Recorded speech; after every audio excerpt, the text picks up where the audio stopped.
Now, as the fuel rods overheat, they burn and release large amounts of radioactive material into the atmosphere. Now, workers need to keep adding water to the pool to keep the fuel submerged so that radiation cannot escape. Well, let's speak to Dr. Ilham Al-QaradawiI, an associate professor of nuclear physics at Qatar University, who joins us now here in the studio. Thank you very much for speaking to us. First off, what's your assessment of this latest tactic used? Apparently, they're now again using helicopters to drop water, not on reactor number 4, but on reactor number 3 now.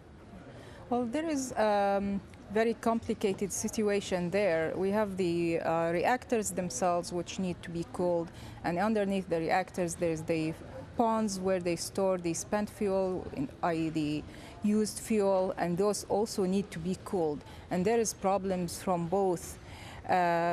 Ideally, there should be constant cooling using power and pumps, but these were lost due to the earthquake and tsunami.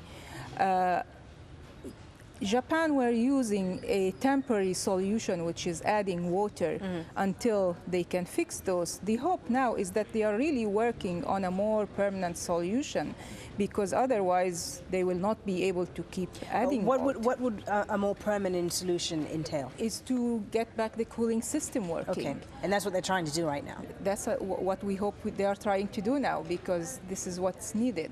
Okay. So putting water, whether using fire engines or helicopters or just water from the sea, would temporarily resolve the issue, but it's not a permanent solution. Okay. Now, what about reactor number 4? Because I understand that's also a very problematic situation there. Apparently, all the water has been drained from reactor number 4. How alarming is that? That's particularly from the ponds under the reactor where they store the old fuel rods. That's also a very critical situation, because those need to be underwater and cooled so that they don't emit radiation.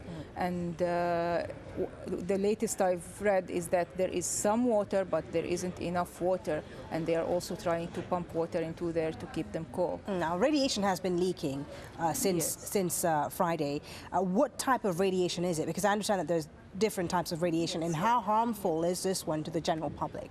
I mean, all types of radiation are harmful to different degrees, and so far there has been amounts of radiation leaking, but they have been not the worst, let's say, but still we are hoping that we don't reach a stage where a real nuclear crisis. Do you think they should be expanding the exclusion zone, by the way? It's a 20-kilometer radius now, but apparently they're thinking about expanding that. Yeah.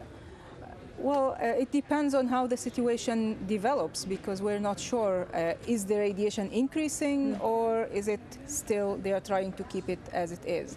If they are trying to keep it in this way, then they can keep the radiation zone. But the important thing is to stop the radiation, not to extend the evacuation zone. Okay, thank you very much for your insights. Dr. Ilham Al-QaradawiI there joining us here in the studio.